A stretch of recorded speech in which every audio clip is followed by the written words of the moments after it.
My name is Rebecca Mitchell. I'm 42 years old, and I'm a registered nurse living in Charleston, South Carolina. For 17 years, I was married to a man I thought I knew everything about, my high school sweetheart, the father of my only child, my best friend. But what I discovered in the summer of 2024 shattered every belief I had about my family, my marriage, and the man sleeping beside me every night. Every night, after he thought I was asleep, my husband Michael would quietly slip out of our bed and sneak into our 5-year-old daughter Emma's room. At first, I thought I was imagining things. Then I thought maybe he was just checking on her, being an overprotective father. But the night I set up that hidden camera, what I saw on that screen destroyed me in ways I never thought possible. The man I trusted with our daughter's life was doing things no father should ever do. If you're just starting to watch this now, I need you to prepare yourself, because what I'm about to share is every mother's worst nightmare come true. If this story is touching your heart, or if you've ever had that gut feeling that something was wrong in your own home, please hit that like button. It helps other parents who might be going through the same thing find this story. Subscribe to the Nurse Mom's Truth channel so you never miss these important life stories that could save a child. And please, tell me in the comments where you're watching from and what time it is right now. Knowing that mothers and fathers from around the world are listening gives me the strength to share this painful truth. It really does mean everything to this broken-hearted mama. Let me take you back to the beginning, to when I still believed in the fairy tale. Michael and I met when we were just 16 years old, both juniors at the same high school in Charleston. He was on the football team, I was in the science club, and somehow our worlds collided at a homecoming dance. We fell in love the way teenagers do, completely, recklessly, with our whole hearts. Everyone said we were too young, that it wouldn't last, but we proved them all wrong. We got married right after college, and 3 years later, Emma was born. God, I remember holding her in that hospital room, this perfect little miracle with her father's dark hair and my green eyes. Michael cried when they placed her in his arms.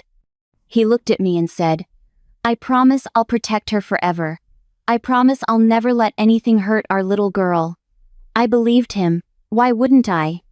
He was my husband, my partner, the man I'd chosen to build a life with. For years, everything seemed perfect. We were that family everyone admired. Michael worked as an accountant for a respected firm downtown.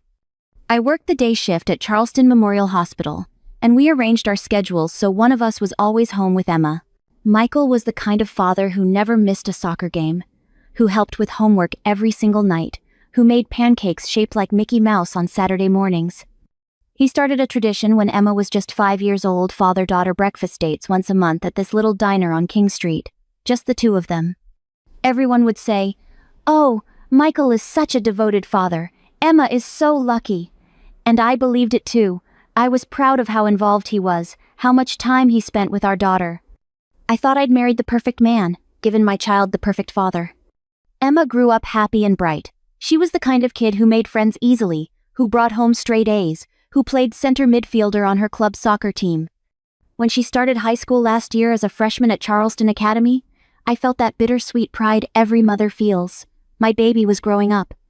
She was becoming this beautiful, intelligent young woman, and I couldn't have been more proud.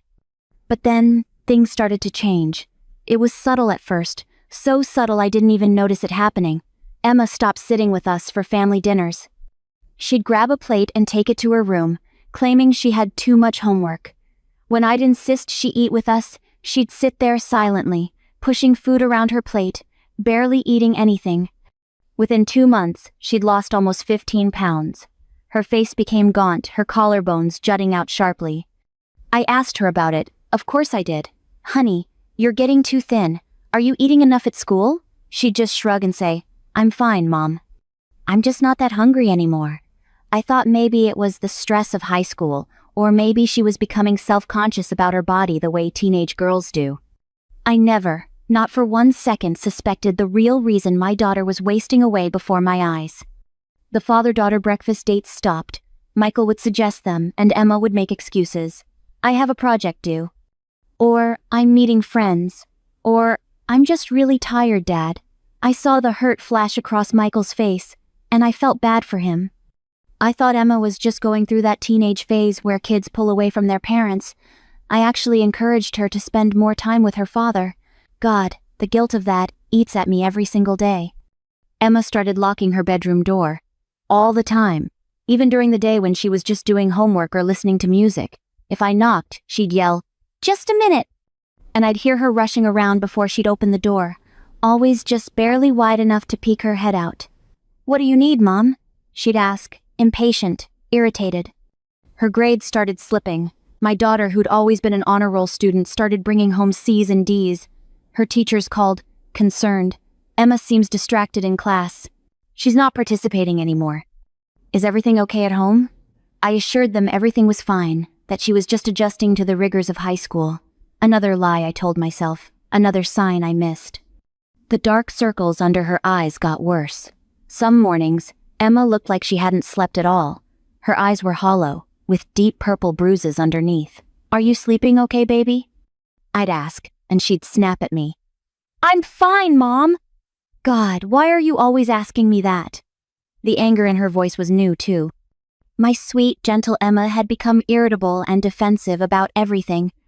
She started wearing baggy clothes, oversized hoodies, even in the South Carolina heat, sweatpants instead of the cute outfits she used to love. When I took her shopping for new school clothes, she refused to try on anything fitted. "I just like being comfortable," she'd insist, pulling a men's extra-large hoodie off the rack.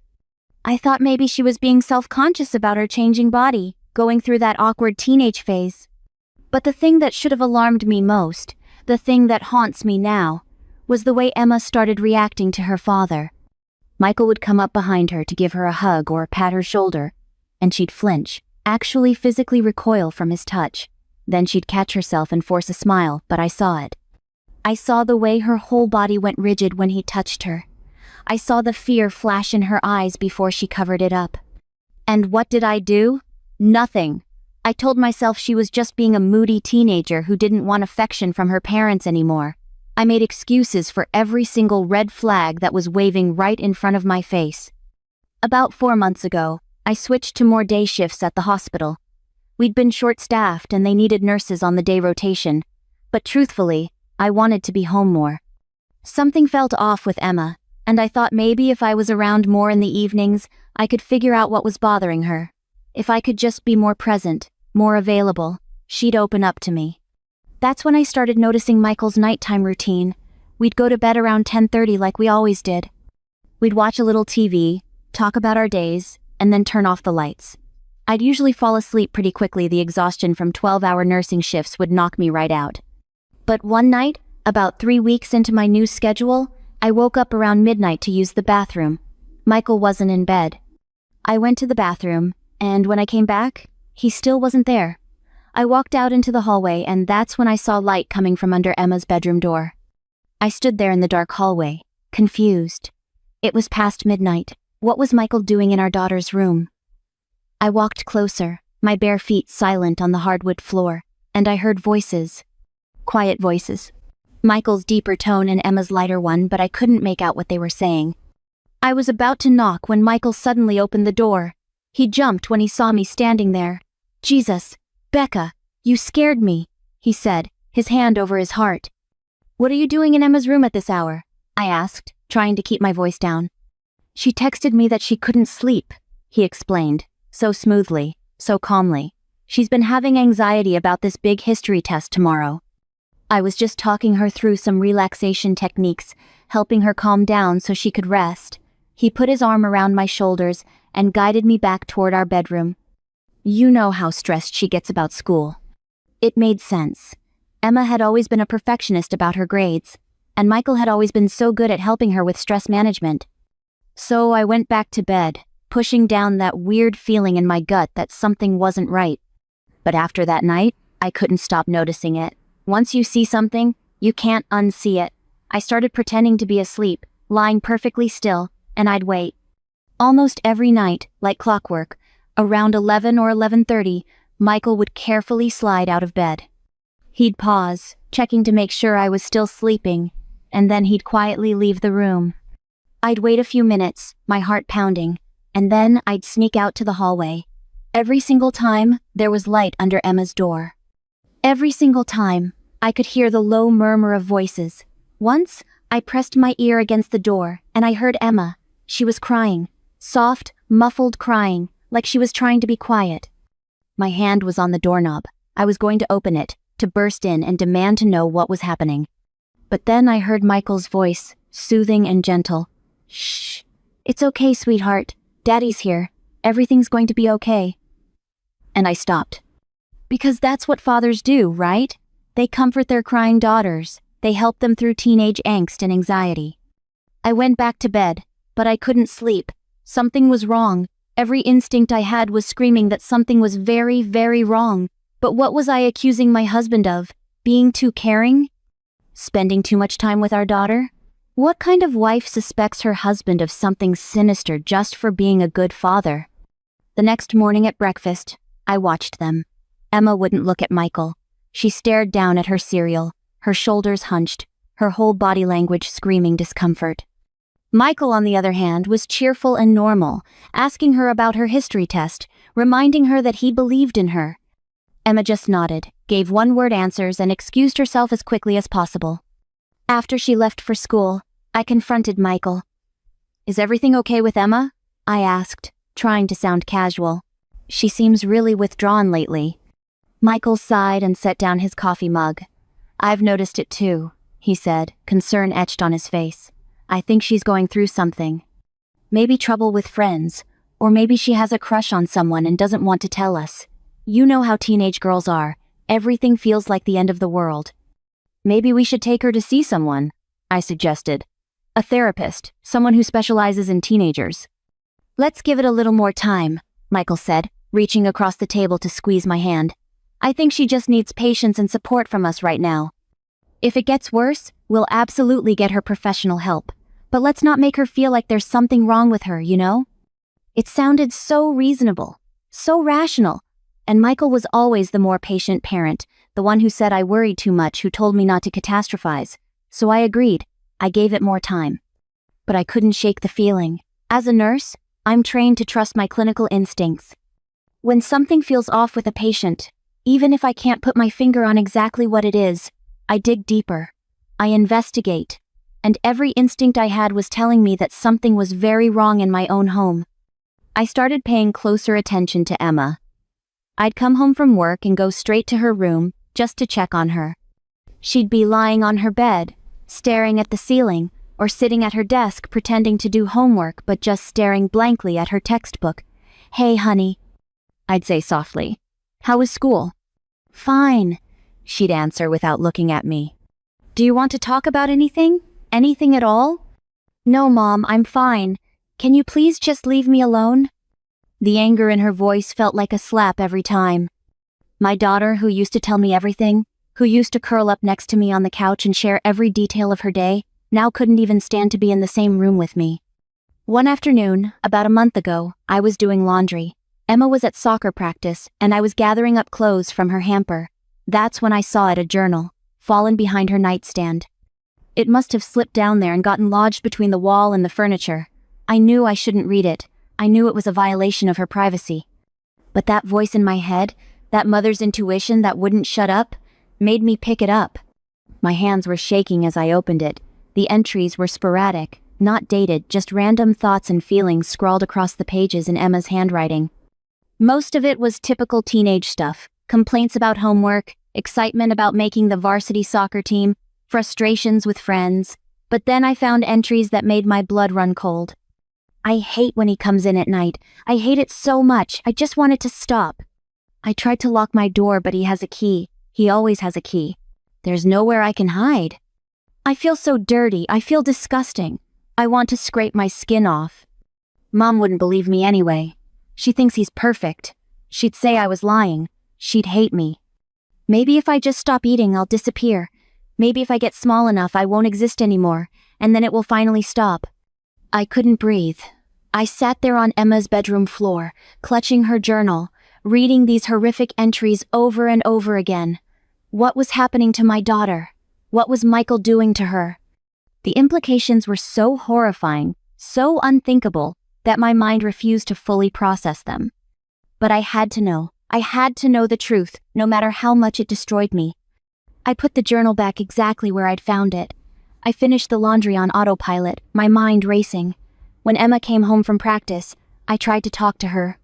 I sat on her bed and asked her, as gently as I could, "Baby, is there anything you want to tell me? Anything at all? You know you can tell me anything, right? No matter what it is, I'll believe you. I'll protect you." Emma's face went white. She looked terrified, her eyes darting to her bedroom door like she was afraid someone might be listening. "What are you talking about?" she asked, her voice shaking. "Why are you asking me that?" "I just want you to know that you're safe with me," I continued, reaching for her hand. She pulled away. "If anyone is hurting you, if anyone is making you uncomfortable, even if it's someone we know and trust, you can tell me. I will believe you." "Nothing's wrong, Mom," Emma suddenly yelled, standing up from her bed. "Why are you being so weird? Just leave me alone. I'm fine. Everything is fine." She was crying now, angry tears streaming down her face. "Get out of my room, just get out." I left. What else could I do? She was clearly terrified, clearly protecting someone, but she wouldn't talk to me. And I was terrified too, terrified of what I might discover. Terrified that my worst suspicions might be true. That night at dinner, I watched Michael with new eyes. I watched the way he looked at Emma. I watched the way he'd reach over and touch her hand or her shoulder, and the way she'd subtly pull away. I watched the way he smiled at her, and something about that smile suddenly seemed all wrong. How had I never seen it before? Or had I seen it and just refused to acknowledge it? After dinner, Michael said he was going to help Emma with her math homework. They went to her room together, and I stood in the kitchen, frozen, my mind screaming at me to do something, to stop them, to burst in there and what? Accuse my husband of something I had no proof of? Something I didn't even want to believe was possible? I went to bed early that night, claiming I had a headache. I took 2 Tylenol PM and laid down, waiting. I didn't have to wait long. Around 11:15, Michael carefully got out of bed. I heard him leave the bedroom, heard the soft creak of Emma's door opening and closing. I grabbed my phone from the nightstand and opened a notes app. I started documenting everything. The time, the pattern, Emma's behavioral changes, the journal entries I'd read. I needed to start building a record, a timeline, evidence of something I still desperately hoped I was wrong about. The next day, I called my best friend from nursing school, Patricia. She works in pediatrics now, specializing in child abuse cases. I asked her to meet me for coffee, and when we sat down, I couldn't even look her in the eye as I told her everything. The late-night visits, Emma's changes, the journal entries, the fear I saw in my daughter's eyes. Patricia listened without interrupting, and when I finished, she reached across the table and gripped my hand so hard it hurt. "Rebecca," she said, her voice urgent and serious. "You need to install a camera in Emma's room. Right now. Today. You need concrete evidence before you go to the police, because without it, it becomes he said, she said, and these cases are incredibly difficult to prosecute." "A camera?" I repeated, feeling sick. "You want me to spy on my own daughter?" "I want you to protect your daughter," Patricia corrected firmly. "If your suspicions are right, and everything you're telling me suggests they are, then Emma is being sexually abused in her own home by her own father. You need proof, Rebecca. You need undeniable, concrete proof. Then you need to get her out of that house and to the police immediately." "But what if I'm wrong?" I whispered, tears streaming down my face. "What if I'm just being a paranoid, overprotective mother? What if I destroy my family over nothing?" Patricia squeezed my hand harder. "And what if you're right?" she asked quietly. "What if you do nothing, and this continues? What if Emma grows up and tells you years from now that she tried to signal for help, that she left clues and you didn't act? Could you live with that?" I couldn't. Of course I couldn't. After meeting with Patricia, I drove to an electronics store across town, somewhere I wouldn't run into anyone I knew. My hands were shaking so badly I could barely hold the steering wheel. Inside the store, I found the security camera section and just stood there, staring at the options, feeling completely overwhelmed. A young employee approached me. "Can I help you find something, ma'am?" "I need a small camera," I heard myself say. "Something discreet. Something I can hide and access remotely from my phone." He showed me several options and recommended a tiny camera that looked like a USB charging block. "You can put this on a bookshelf or dresser, and it just looks like a phone charger.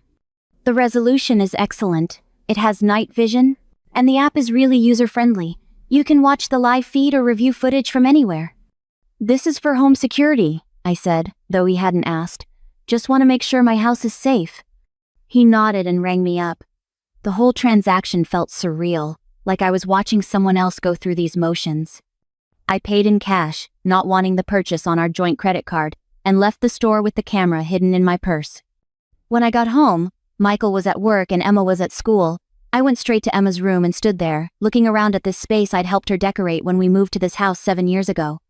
The purple walls she'd picked out, the string lights over her bed, the bookshelf packed with novels and soccer trophies. This room should have been her sanctuary, her safe space. And someone had turned it into something else. I set up the camera on her bookshelf, positioning it behind a photo frame of Emma and her best friend. From this angle, it had a clear view of her entire room, especially her bed. I tested it on my phone, and the image was crystal clear. I could see everything. As I finished setting up the camera, a wave of guilt washed over me. What kind of mother puts a hidden camera in her teenage daughter's room? This felt like such a violation, such a betrayal of Emma's privacy. What if she found out? What if I was wrong about everything, and I'd done this horrible thing for nothing? But then I remembered those journal entries. I just wanted to stop. I feel so dirty. Maybe if I stop eating, I'll disappear. I remembered my daughter's hollow eyes, her shrinking body, her terror. And I knew I was doing the right thing. I had to know the truth. Emma needed me to know the truth, even if she couldn't tell me herself. That evening, everything felt normal on the surface. Michael came home from work with Chinese takeout, Emma's favorite. We ate dinner as a family, making small talk about our days. Michael was charming and funny, telling stories from his office. Emma picked at her food, barely eating, barely speaking. I felt like I was watching a play, a performance where everyone had memorized their lines but nobody believed in the script anymore. After dinner, I told them I needed to go to bed early. I have an early shift tomorrow, and I'm exhausted, I lied. I took another Tylenol PM, but this time, I only took one.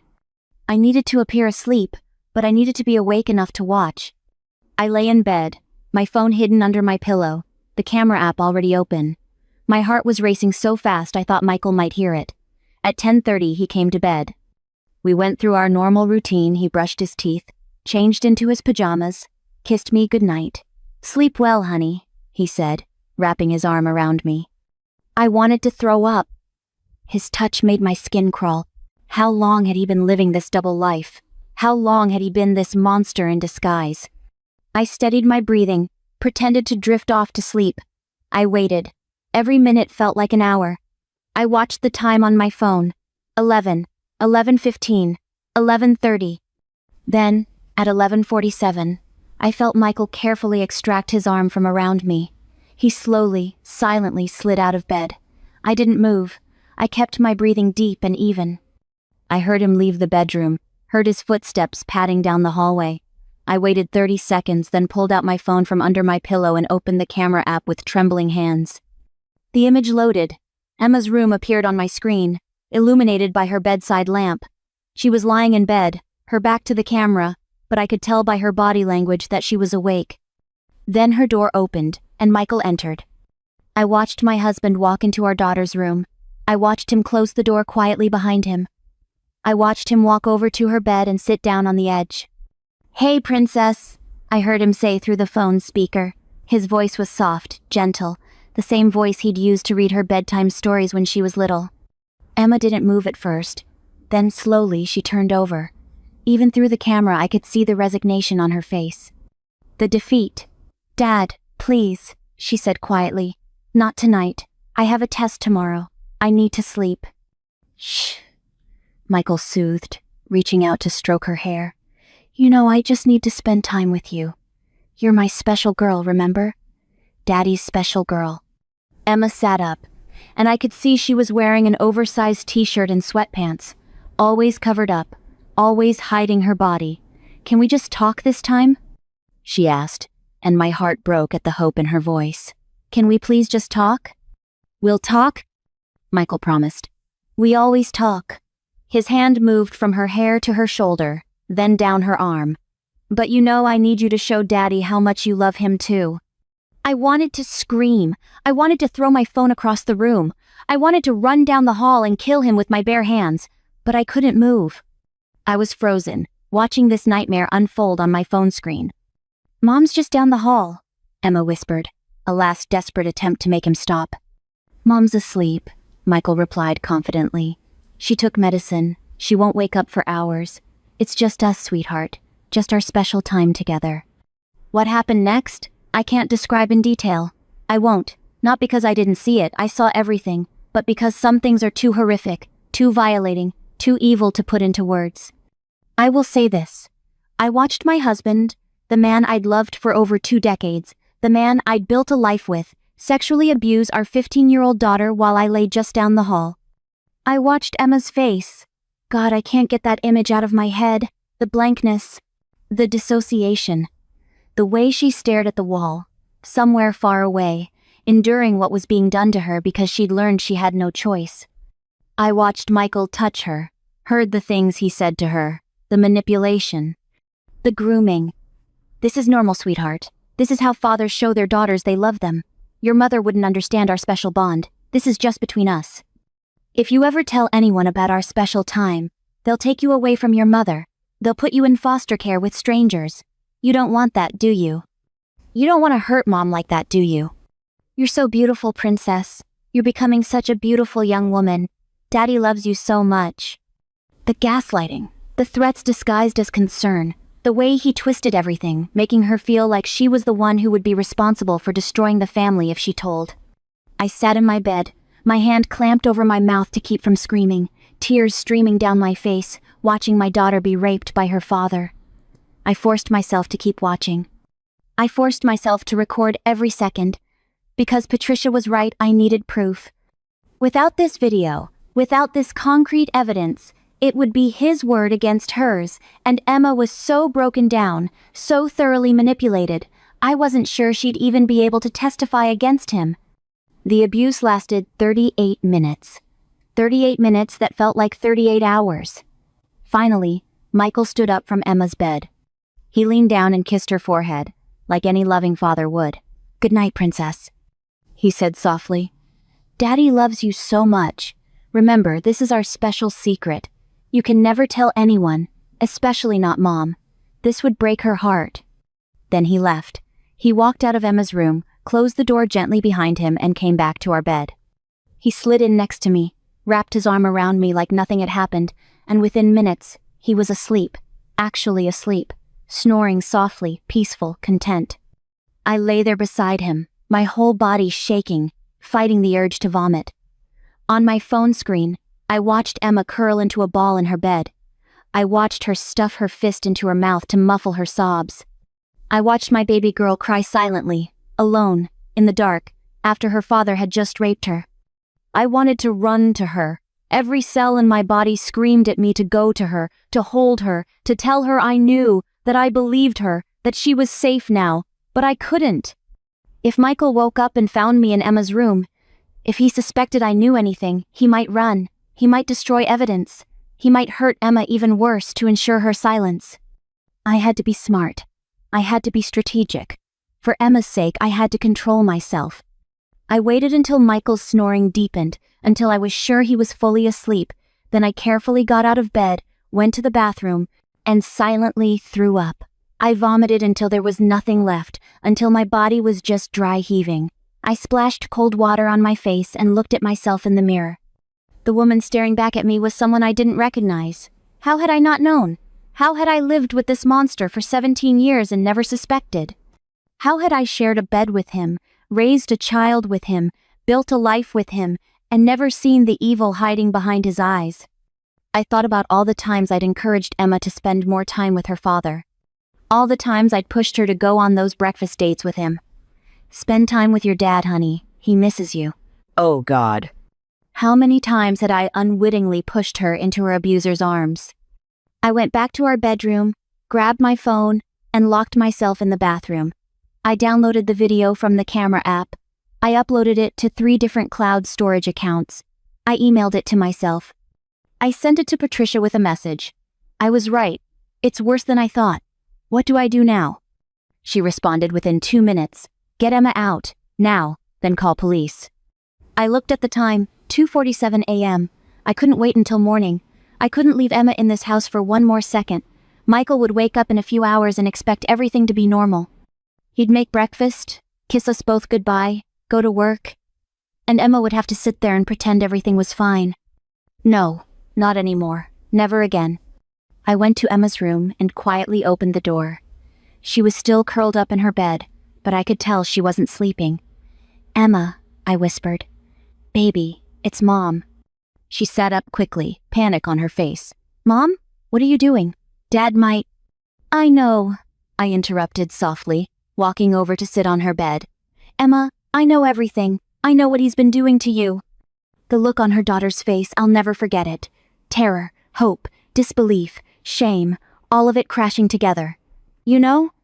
she whispered, her voice breaking. "You believe me?" "Oh, baby," I said, and I pulled her into my arms. She collapsed against me, sobbing. "Of course I believe you. I'm so sorry. I'm so sorry I didn't know sooner. I'm so sorry I didn't protect you." "I wanted to tell you," Emma cried into my shoulder. "I tried to tell you so many times, but he said you'd never believe me. He said you'd think I was lying. He said I'd destroy the family." "You're not destroying anything," I said fiercely, holding her tight. "He did this. This is all him. None of this is your fault. Do you hear me? None of this is your fault." We sat there for a few minutes, Emma crying years' worth of pain and fear into my shoulder while I held her and silently vowed to destroy the man who'd done this to her. "Emma," I finally said, pulling back to look at her face. "We need to leave, right now, tonight. Get dressed and pack a bag, just the essentials. We're going to Aunt Sarah's house, and then we're going to the police." "He'll find us," Emma said, terrified. "He'll come after us. He'll make it worse." "He won't." I promised. "I have proof, baby. I have video evidence of what he did tonight. He's never going to touch you again. I promise you, he is never going to hurt you again." Emma's eyes widened. "Video? You recorded it?" "I installed a hidden camera," I explained. "I needed proof before we could act. I needed to make sure that when we went to the police, they'd believe you. And now they will. They'll have to." 20 minutes later, we quietly left the house. I didn't pack anything for myself. I didn't want to risk making noise. We just took Emma's duffel bag with some clothes and toiletries, and we left. We got into my car and drove away from that house, from that prison where my daughter had been suffering for God knows how long. As I drove through the dark streets of Charleston toward my sister's house on the other side of town, Emma sat in the passenger seat, silent tears streaming down her face. "Mom?" she said quietly. "Yes, baby?" "When did you know? When did you figure it out?" I gripped the steering wheel tighter, feeling the weight of that question. "I suspected for a few weeks. I noticed your changes, and I noticed Dad going to your room every night. But I only knew for sure tonight. I watched what he did to you on the camera." Emma was quiet for a moment. "I'm sorry you had to see that," she finally said. "That nearly broke me. My daughter apologizing to me for what she'd been put through." "You have nothing to apologize for," I said firmly. "Nothing. You are the victim here. You are the brave one. Do you understand me?" "How long will I have to be brave?" she asked in a small voice. "When does it get to stop hurting?" I reached over and grabbed her hand. "I don't know, baby. But I promise you, we'll get through this together. We'll get you help. You'll heal. It's going to be a long road, but you're not walking it alone." We arrived at my sister Sarah's house just after 3:30 inches the morning. I pounded on the door until she answered, standing there in her pajamas, her hair a mess, looking confused and alarmed. "Rebecca? What the hell? It's 3 in the morning. What's—" Then she saw Emma's face, saw the bags under our eyes, saw the devastation written all over both of us. "Oh my God, come in. Come in right now." We stumbled inside, and Sarah immediately wrapped Emma in a hug. "You're safe here," she said firmly. "Whatever happened, you're safe now." She looked at me over Emma's head, and I could see the questions in her eyes, the fear. Sarah led Emma to the guest bedroom. "Sweetheart, why don't you lie down for a bit? You look exhausted." Emma nodded mutely and disappeared into the room. As soon as the door closed, Sarah grabbed my arm and pulled me into the kitchen. "What happened? What did Michael do? I told her everything. Every horrible detail. The late-night visits, the journal entries, the camera, what I'd witnessed just hours ago. Sarah's face went from concerned to horrified to absolutely enraged. When I finished, she had tears streaming down her face. "That son of a bitch," she whispered, her voice shaking with fury. "That absolute monster. How long has he been doing this to her?" "I don't know," I said, my own tears falling again. I asked Emma in the car, but she just said a long time. She couldn't say more than that.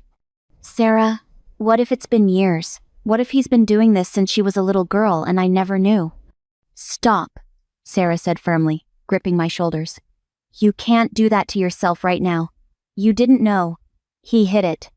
These predators are experts at hiding. What matters is that you know now, and you're acting. You got Emma out. That's what matters." I nodded, trying to pull myself together. "I need to call the police. I need to do it right now, before I lose my nerve." Sarah handed me her phone. "Use mine. Keep yours off in case Michael tries to track it or something." I hadn't even thought of that, but she was right. I took her phone with shaking hands and dialed 911. 911, what's your emergency? "My name is Rebecca Mitchell," I said, my voice surprisingly steady. "I need to report a child sexual abuse case. My husband has been sexually abusing our 15-year-old daughter. I have video evidence. We've left the house and we're at a safe location. I need police and someone from Child Protective Services." The dispatcher's voice became immediately serious and focused. "Ma'am, are you and your daughter in immediate danger?" "No, we're safe. We're at my sister's house. My husband is still at home asleep.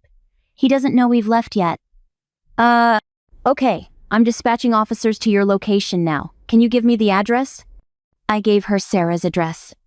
"And I need the address where your husband is currently located." I gave her our home address too. "Officers are on their way to you, and we're sending a unit to your home address as well. Ma'am, you did the right thing by calling. You and your daughter are going to be okay." I wanted to believe her. God, I wanted to believe that we'd be okay, but I couldn't imagine how anything would ever be okay again. 2 police officers arrived within 15 minutes. One was a woman in her 40s, Detective Maria Torres. The other was a younger male officer, Officer Chen. Detective Torres had kind eyes but a serious demeanor. "Mrs. Mitchell, I'm Detective Torres. Can we sit down and talk about what's happened?" We sat in Sarah's living room, and I told them everything again. I showed them the video on my phone. Detective Torres's jaw clenched as she watched, and Officer Chen actually had to look away for a moment. "Jesus Christ," he muttered. "This is clear evidence of child sexual abuse," Detective Torres said, her voice tight with controlled anger. "Mrs. Mitchell, I need you to send this video to me immediately. We'll need the original file from the camera as well. This is going to be crucial evidence in the prosecution." "There's more," I said. "I found my daughter's journal. She has entries about what he's been doing. I didn't bring it with me, but it's in her room, behind her nightstand."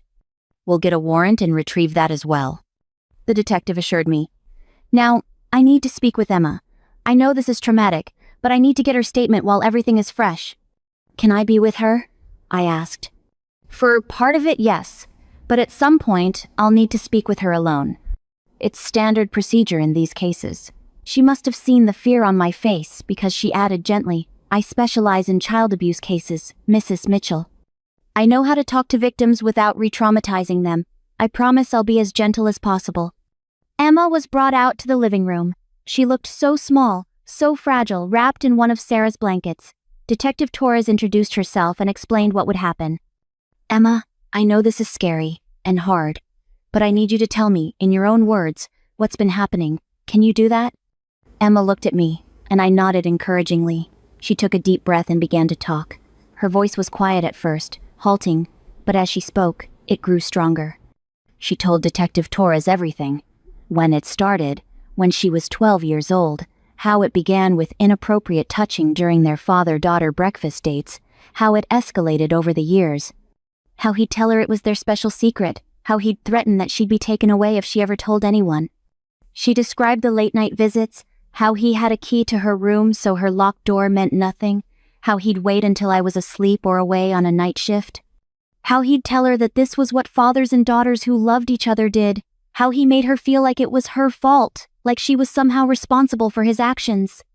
He said Mom would hate me if she knew, Emma said, her voice breaking. He said she'd blame me for destroying the family. He said nobody would believe me anyway because he was a respected member of the community and I was just a troubled teenager. Detective Torres's expression remained professional, but I could see the rage simmering beneath the surface. Emma, I want you to know something very important. None of this is your fault. Not one single bit of it. Your father is a predator. He's a criminal. He manipulated you and threatened you to keep you silent. That's what abusers do, but you are not responsible for his actions. Do you understand me? Emma nodded, tears streaming down her face. I tried to tell Mom. I tried to leave clues.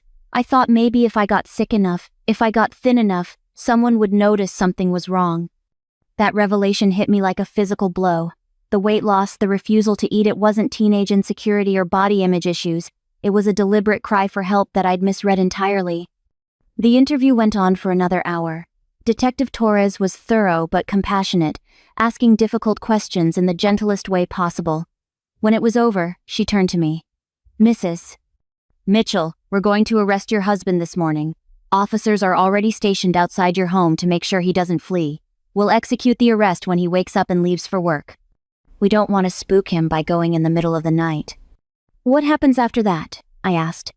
He'll be charged with multiple counts of child sexual abuse, rape of a minor, and other related charges. Given the video evidence and Emma's testimony, I'm confident we have a strong case. We'll also be filing for an emergency protective order to keep him away from both of you. How long will he go to prison for? Emma asked quietly. Detective Torres looked at her seriously.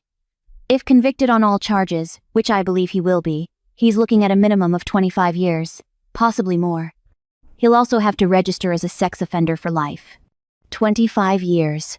It seemed both like too much and not nearly enough. No amount of prison time could undo what he'd done to Emma, could give her back the childhood he'd stolen. There's something else you should know, Detective Torres continued. This case will likely attract media attention. Child abuse cases involving seemingly normal, respected families often do. You need to be prepared for that. We'll do everything we can to protect Emma's identity, but it might get uncomfortable. I hadn't even thought about that. Of course, the media would cover this. Michael was well known in Charleston's business community. People would be shocked. Some would probably defend him, claim it was all lies. Others would say they always knew something was off about him. The gossip, the speculation, the judgment, it would be brutal. We'll handle it, I said firmly. Whatever we have to face, we'll handle it. The most important thing is keeping Emma safe and getting justice. By 6 a.m., we received word that Michael had been arrested. He'd woken up, gotten ready for work, and walked out to his car where officers were waiting. According to the report, he'd acted shocked and confused, claiming it was all a misunderstanding, that his wife was mentally unstable and had made up lies about him. That made me so angry I saw red. Even now, even caught red-handed with video evidence, he was trying to manipulate the situation, trying to make me look like the crazy one. But it didn't matter. The evidence was irrefutable. Within hours, Michael was formally charged with 7 counts of child sexual abuse, 3 counts of rape of a minor, and multiple counts of child endangerment. The bail hearing was set for the following day. That first day at Sarah's house was a blur.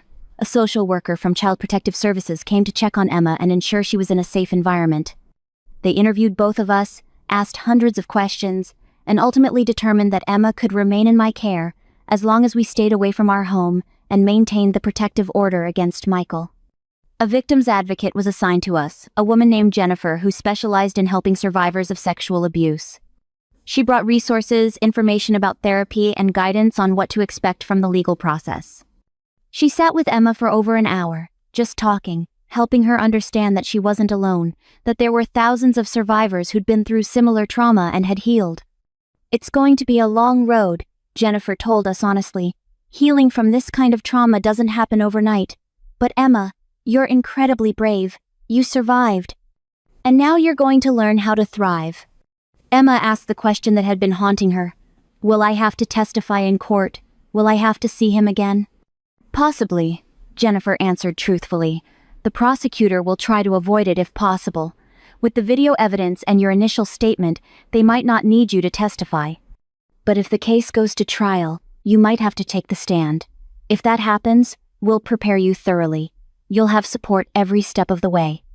The thought of Emma having to face Michael in court, having to recount her abuse in front of strangers, made me physically ill. But we'd cross that bridge when we came to it. That evening, Emma and I lay together in the guest bed at Sarah's house. She'd barely left my side all day, terrified that if she let me out of her sight, I might disappear. "Mom?" she said quietly in the dark. "Yes, baby?" "How long did you know something was wrong? Before you put in the camera?" I thought about how to answer that honestly. "I noticed changes in you about 4 months ago. The way you were acting different, pulling away, the dark circles, the weight loss. But I didn't suspect Dad specifically until about a month ago when I noticed him going to your room at night." "Why didn't you ask me sooner?" There was no accusation in her voice, just genuine curiosity. "I did ask you, honey, multiple times, but you said you were fine, and I wanted to believe you were fine. I wanted to believe that my family was normal and healthy. I think part of me was terrified of what I might discover if I looked too closely." I paused. "I failed you, Emma.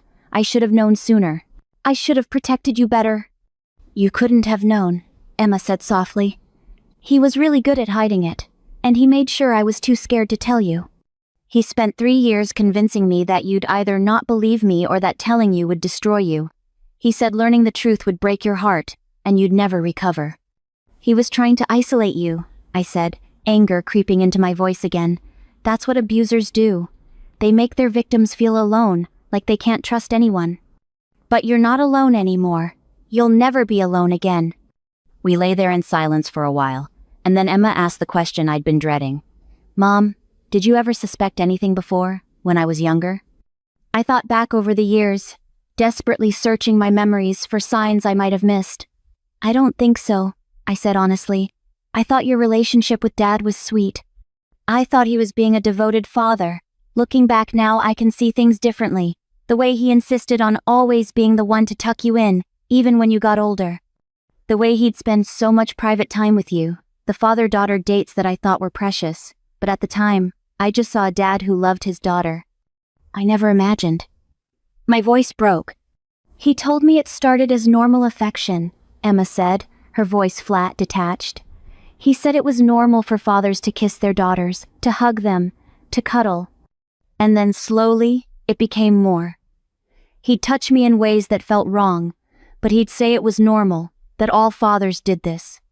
By the time I realized it wasn't normal, I was already too scared and confused to tell anyone. This is what grooming looks like," I realized. "This is how predators operate. They start small, with affection that seems innocent. They slowly push boundaries, normalizing inappropriate behavior until the victim doesn't even know what's normal anymore. And they do it all while making the victim feel special, chosen, loved in a twisted way." The bail hearing the next day was brutal. Michael's lawyer argued that he was a respected businessman with no prior criminal record, that he wasn't a flight risk, and that he should be released on bail. The prosecutor countered with the video evidence, with Emma's testimony, with the severity of the charges. The judge took one look at the evidence and denied bail. Given the nature of these charges and the compelling evidence presented, I find that the defendant poses a substantial risk to the victim. Bail is denied. The defendant will remain in custody pending trial. I felt Emma's hand squeeze mine as the judge spoke. She'd been terrified that Michael would be released, that he'd find us somehow. But now we knew he was behind bars, at least for now. News of Michael's arrest spread through Charleston like wildfire. By the 3rd day, it was the top story on local news. Prominent local accountant arrested on child abuse charges. My phone wouldn't stop ringing. Friends, family, reporters, all wanting to know what happened. Wanting details. Wanting statements. I turned off my phone and Emma's. We didn't need to hear any of it. We especially didn't need to hear from people who refused to believe Michael could do such things, who accused Emma of lying, who suggested I'd brainwashed our daughter to get back at my husband for some imagined slight. Yes, there were people like that. Michael's parents called Sarah's house repeatedly, demanding to speak to me, insisting their son was innocent, that Emma was a troubled teenager making up stories. Michael's brother showed up at Sarah's door, trying to convince me to drop the charges. Sarah called the police and had him removed. But there were also people who believed us, who supported us. My nursing colleagues from the hospital sent flowers and cards. Emma's best friend's parents reached out, offering any help we needed. Patricia, my friend from nursing school, came to visit and brought resources about trauma therapy for children. And there were other victims who came forward. 2 days after Michael's arrest, a woman contacted the police. She said Michael had coached her daughter's soccer team 5 years ago, and he'd made inappropriate comments to her then 10-year-old daughter. She'd pulled her kid from the team but hadn't reported it. Now she was coming forward. Then another parent called, and another. Apparently Michael had a pattern of targeting young girls. Emma wasn't his only victim, though she was the one he'd had the most access to, the one he'd abused most systematically. Each new report made me sicker. How long had my husband been a predator? Had he always been this monster, even when we first met as teenagers? Detective Torres told me they were investigating whether there might be even more victims going back years. Men like your husband don't usually just start this behavior out of nowhere, she explained. There's often a pattern that goes back to young adulthood or even adolescence. The thought that I'd loved this man, married him, built a life with him, while he was secretly a child predator, it shattered my entire sense of reality. How could I have been so blind? How could I have slept next to him, shared meals with him, laughed with him, while he was doing these horrific things? You can't blame yourself, Jennifer, our victim's advocate told me during one of our sessions. Predators are master manipulators. They're experts at appearing normal, trustworthy, even exemplary. That's how they gain access to victims. If they walked around with a sign saying, "I'm a child molester," they'd never get close to children. Emma started therapy 3 days after we left the house. Her therapist, Dr. Aisha Ramirez, specialized in childhood sexual trauma. I wasn't allowed in the sessions. Emma needed a space where she could talk freely without worrying about my reactions, but Dr. Ramirez would meet with me separately to update me on Emma's progress and give me guidance on how to support her. Emma is displaying classic symptoms of sexual abuse trauma, Dr. Ramirez explained after their first session. The dissociation, the self-blame, the eating disorder, the nightmares, these are all common responses. The good news is that she's young, and she has a supportive mother who believes her. Those two factors significantly improve her chances of healing. Will she ever be okay? I asked, desperate for reassurance. Define okay, Dr. Ramirez replied gently. Will she go back to being exactly who she was before the abuse? No. Trauma changes people, especially trauma that occurs during formative years. But can she heal? Can she learn to process what happened, develop healthy coping mechanisms, and go on to live a full, meaningful life? Absolutely. It won't be easy and it won't be quick. But yes, Emma can heal. I clung to those words. Emma can heal. That became my mantra during those dark early days. The preliminary hearing was held 3 weeks after Michael's arrest. Emma didn't have to testify. The video evidence and the statements from the other victims who'd come forward were enough for the judge to determine there was sufficient evidence to proceed to trial. Michael's lawyer tried to get the video evidence thrown out, arguing it was obtained illegally, that I'd violated privacy laws by recording in Emma's bedroom without consent. The prosecutor countered that I was Emma's legal guardian and had the right to protect her by any means necessary, and that the evidence showed an ongoing crime being committed. The judge ruled in our favor. The video was admissible. I saw Michael at that hearing. It was the first time I'd laid eyes on him since the night I'd watched him rape our daughter. He'd lost weight in jail. He looked gaunt, tired, with dark circles under his eyes. Good. I hoped he was suffering. I hoped every second in that cell was torture. He tried to catch my eye several times during the hearing. I refused to look at him directly, but once, just for a second, our eyes met across the courtroom. And you know what I saw? Not remorse. Not shame. Anger. He was angry at me. Angry that I'd reported him, that I'd destroyed his life, that I'd exposed him. That anger told me everything I needed to know. He wasn't sorry. He didn't think he'd done anything wrong. He only regretted getting caught. The trial was set for 3 months later. In the meantime, Emma and I tried to build some semblance of a normal life. We couldn't go back to our house. It held too many terrible memories for Emma. Sarah graciously let us stay with her, but I knew we needed our own space. I used our savings to rent a small 2-bedroom apartment across town. I took a leave of absence from the hospital. I couldn't work full shifts and be there for Emma the way she needed me to be. My supervisor was understanding. "Family comes first," she said. "Take all the time you need." Money was tight without my income, but we managed. Michael's assets were frozen pending the criminal trial, so I couldn't access our joint accounts.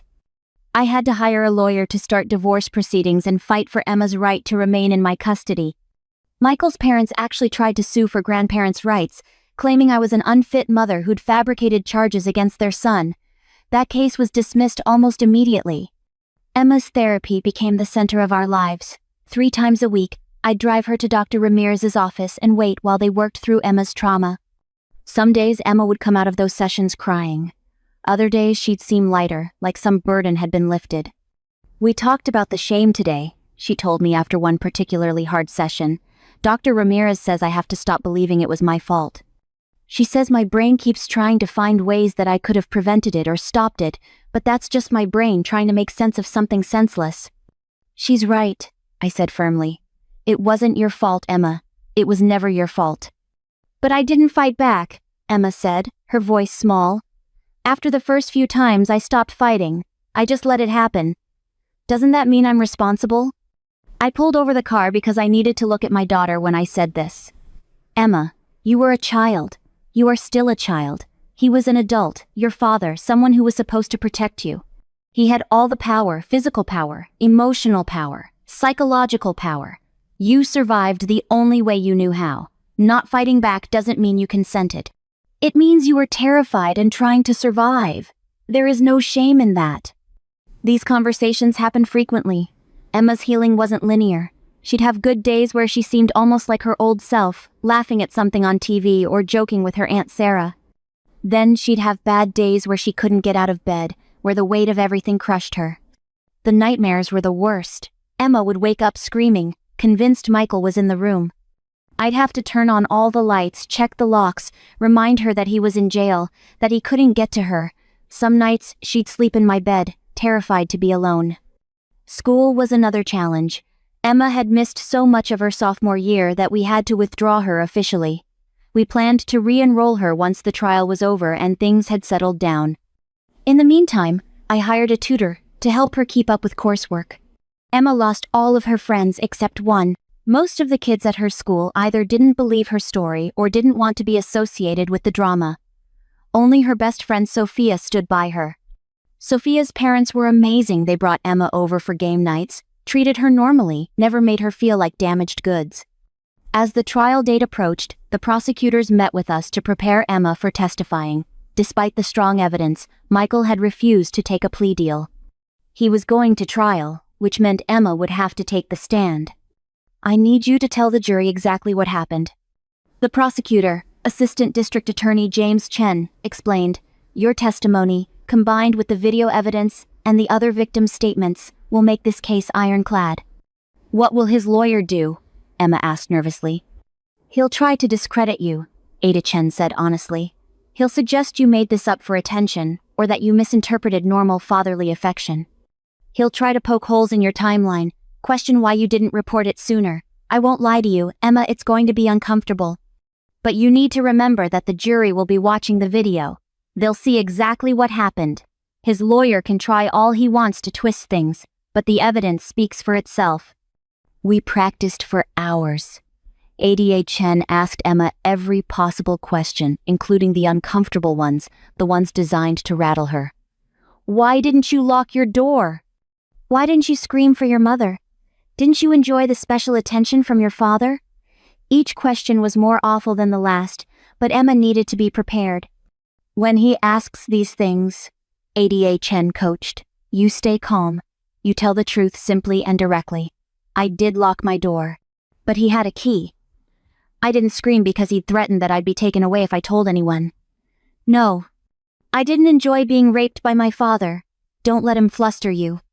The night before the trial began, Emma couldn't sleep. She came into my room at 2 a.m. and crawled into bed next to me, just like she used to do when she was little and had bad dreams.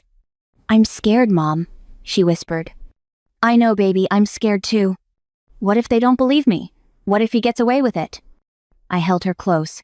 "They will believe you. The evidence is overwhelming. Michael will be convicted. I promise you." What if I freeze up on the stand? What if I can't talk? Then you take your time, you breathe. You remember that I'm right there in the courtroom with you. You remember that you're telling the truth, and the truth is powerful. We lay there together in the dark, neither of us sleeping, both of us dreading what was to come. The trial lasted a week. It was covered extensively by local media. Monster father on trial for abusing daughter read the headlines. I stopped reading the news articles, stopped looking at social media. The comments were too toxic, people defending Michael, people attacking Emma, people blaming me for not knowing, for not protecting my daughter. The prosecution presented their case methodically. They showed the video the jury watched in horrified silence as Michael assaulted Emma on screen. Several jurors were crying by the end. They called the other victims to testify about Michael's inappropriate behavior. They called Dr. Ramirez to explain Emma's symptoms and how they were consistent with sexual abuse trauma. And then they called Emma. Watching my daughter walk to that witness stand was one of the hardest things I've ever done. She looked so small up there, so vulnerable. Michael's lawyer objected to everything, tried every tactic to prevent Emma from testifying, but the judge overruled him. Adia Chen started gently, asking Emma to describe her relationship with her father when she was younger. Emma's voice was quiet but steady as she explained how close they'd been, how much she'd trusted him. Then Chen asked when things changed. I was 12, Emma said. We were at one of our breakfast dates, and he touched me under the table, in a way that felt wrong. When I pulled away, he said I was being silly, that fathers and daughters were allowed to be affectionate. She went through the whole timeline, explaining how the abuse escalated, how the threats began, how she became trapped in this nightmare. The jury listened with rapt attention. Several looked like they wanted to jump over the bench and attack Michael themselves. Then came the cross-examination. Michael's lawyer, a slick defense attorney named Richard Thornton, approached Emma with fake sympathy. Miss Mitchell, I know this is difficult for you. But I have to ask, isn't it true that you were angry at your father for being strict with you? No, Emma said firmly. Isn't it true that he'd grounded you several times for poor grades and you wanted to get back at him? No. My grades were fine until the abuse started affecting my ability to function. Isn't it possible that you misinterpreted normal parental concern and affection as something inappropriate? Emma looked Thornton right in the eye. I didn't misinterpret being raped. The courtroom went silent. Even Thornton seemed thrown by Emma's directness. He tried a few more angles, but Emma had been well prepared. She didn't waver. She didn't break down. She told the truth calmly and clearly. When she finally stepped down from the witness stand, she walked straight to me. I held her while she shook with silent sobs, so proud of her courage, so devastated that she'd had to show it. The defense's case was weak. They called character witnesses, Michael's coworkers, his friends, his parents, who all testified about what a great guy he was. But their testimonies rang hollow against the video evidence, and Emma's powerful testimony. Michael himself took the stand in his own defense. It was a mistake. He tried to claim that the video was taken out of context, that he was merely comforting his distressed daughter.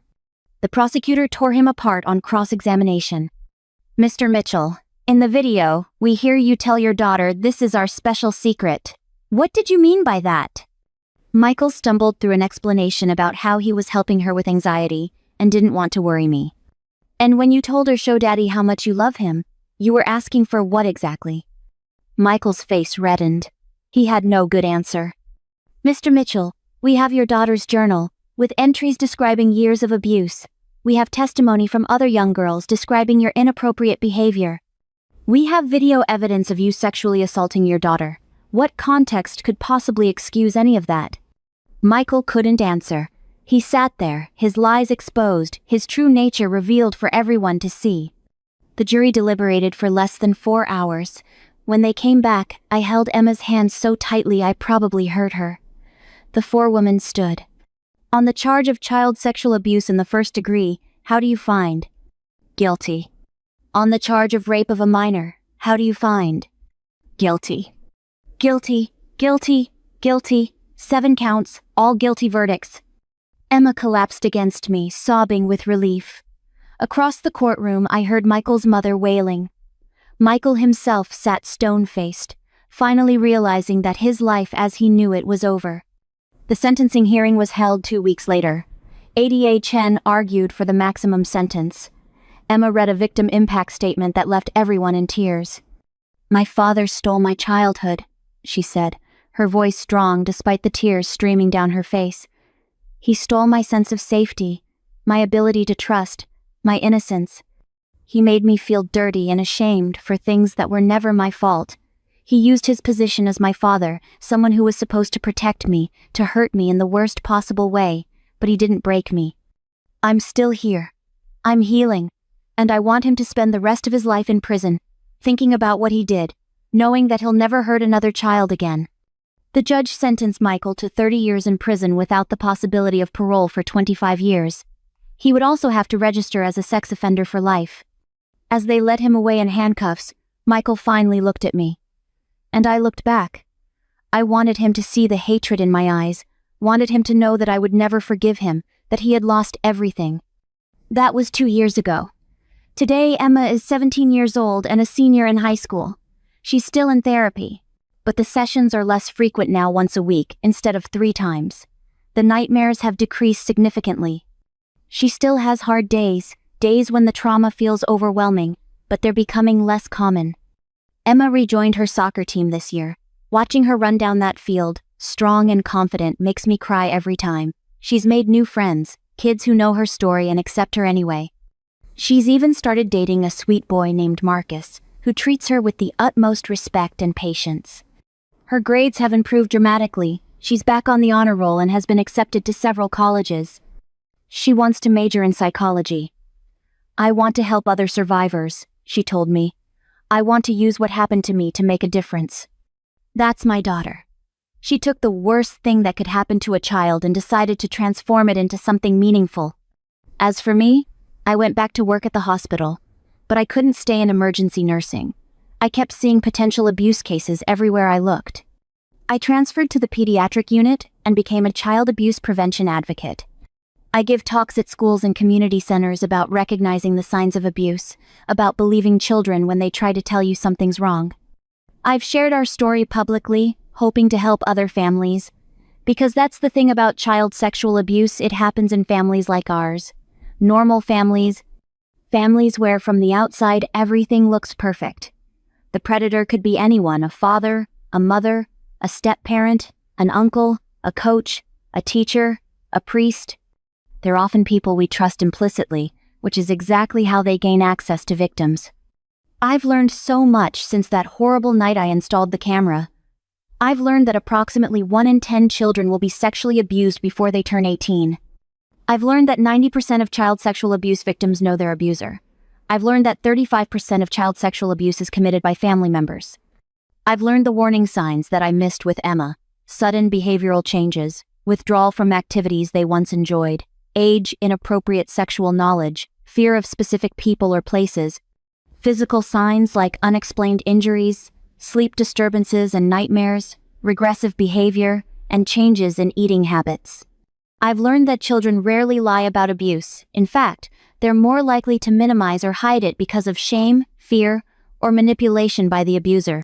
When a child tells you something, you believe them. You act immediately. You protect them first and sort out the details later.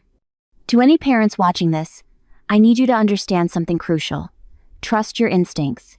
If something feels off with your child, if their behavior changes drastically, if they seem afraid of someone they should trust, investigate. Don't make excuses, don't rationalize, don't tell yourself that you're overreacting. I almost lost my daughter because I ignored my instincts. I almost let my child continue to be raped because I didn't want to believe my husband could be a monster. Don't make my mistake. And to any young people watching this who are experiencing abuse, it is not your fault. Nothing you did caused this. The adult is 100% responsible, not you. You deserve to be safe. You deserve to be protected. You deserve to heal. Please, tell someone.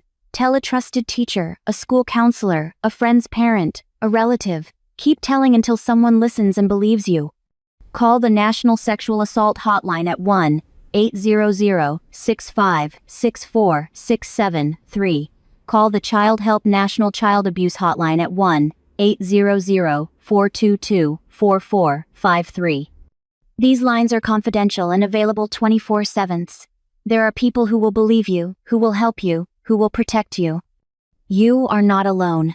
There are millions of survivors out there who have been through what you're going through, and so many of them have healed and gone on to live full, meaningful lives. That can be you too. But you have to speak up. You have to break the silence. I know it's terrifying. I know the abuser has probably threatened you, told you that no one will believe you, that telling will destroy your family, that you'll be taken away from everyone you love. Those are lies. Lies designed to keep you trapped and silent. The truth is that speaking up is the bravest thing you can do. The truth is that you deserve protection and justice. Michael is now serving his sentence in a maximum security prison. I've heard through legal channels that he's not doing well. Other inmates don't look kindly on child molesters. Good. I have no sympathy for him. None. He deserves every terrible thing that happens to him in there. His parents still maintain his innocence, still claim that Emma and I conspired to destroy him. We've cut off all contact with them. They wanted supervised visitation with Emma, claiming they had a right to see their granddaughter. Emma said absolutely not. She wants nothing to do with anyone who defends what Michael did. I supported her decision completely. The divorce was finalized a year ago. I got full custody of Emma, which was never really in question given the circumstances. I got the house too, though I sold it immediately. Neither Emma nor I could ever step foot in that place again. Too many terrible memories lurk in those rooms. I've started dating again, which feels strange and terrifying. How do you trust anyone after what I've been through? How do you let someone into your life, into your daughter's life, when you married a man you thought you knew everything about and discovered he was a monster? My therapist, yes. I'm in therapy too, says that what happened with Michael doesn't mean all men are predators. She says I need to learn to trust my instincts again, to recognize that I'm not the same naive woman I was before. I'm hypervigilant now. I notice things I never noticed before. That's probably a good thing when it comes to protecting Emma. Emma has met the man I'm seeing, Daniel. He's a teacher at the community college, divorced with 2 grown sons. He's patient and kind and has never once pushed for our relationship to progress faster than I'm comfortable with.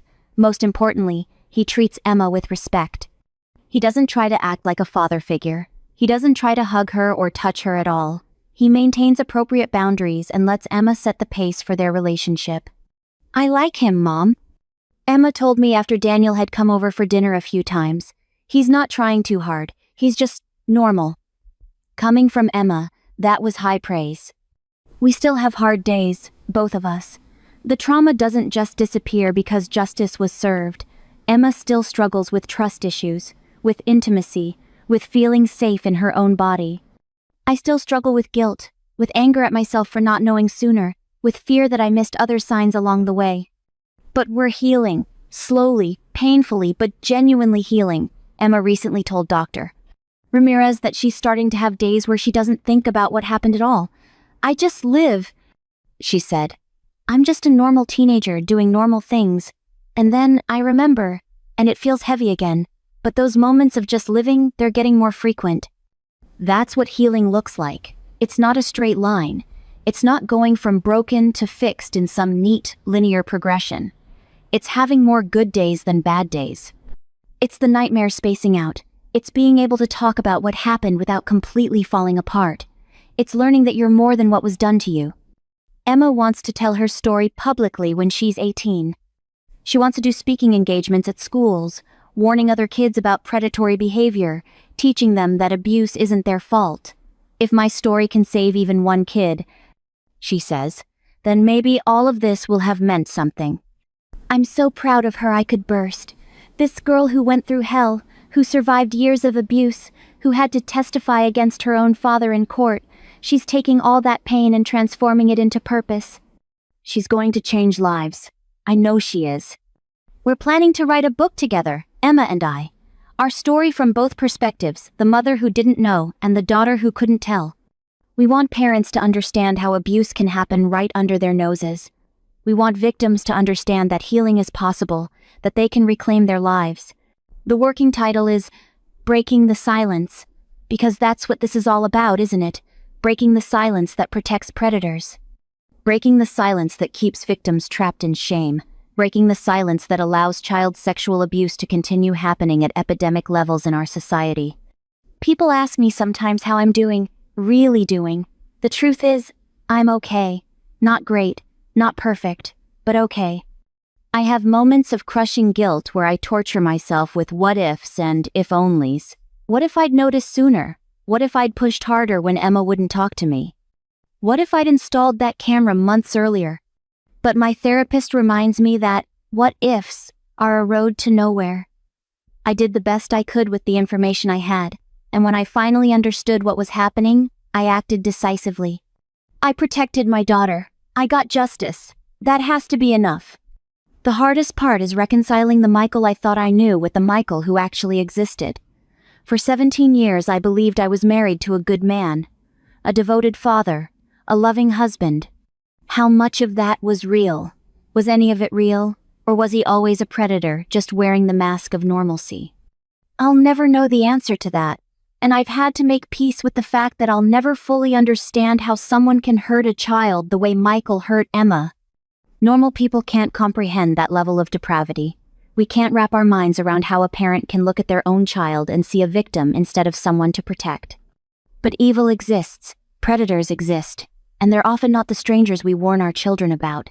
They're the people we trust most, the people with keys to our homes and access to our children. The people who hide behind reputations and respectability. That's why vigilance is so important. That's why we have to listen when children try to tell us something's wrong. That's why we can't afford to be naive or to make excuses for inappropriate behavior just because it's coming from someone we love and trust.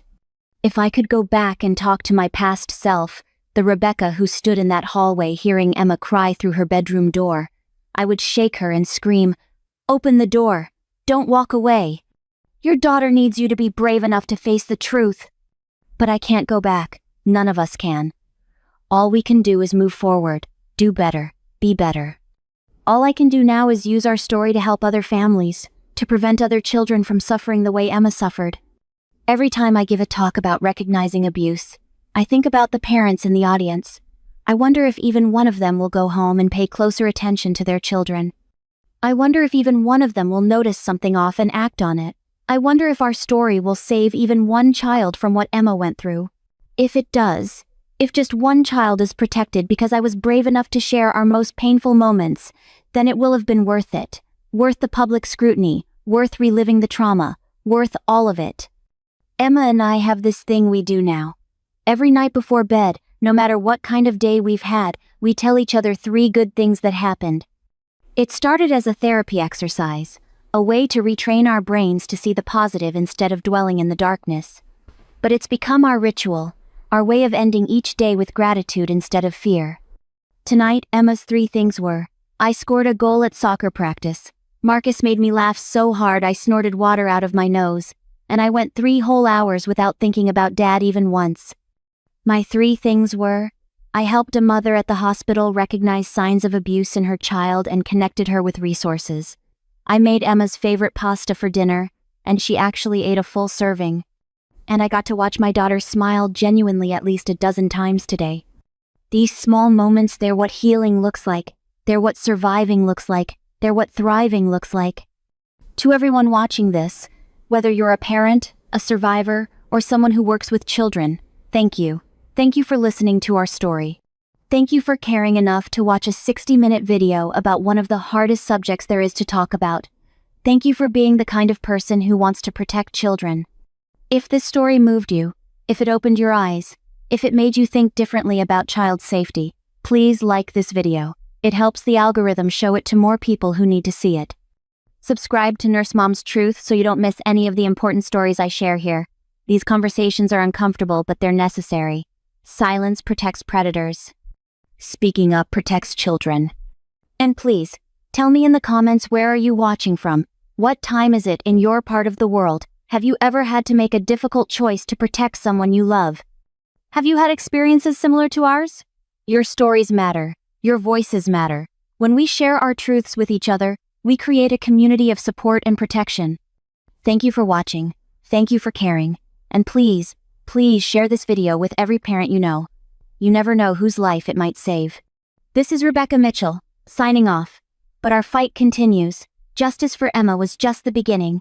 Justice for all survivors is our goal. Stay strong, stay brave, and never, ever stop fighting to protect children.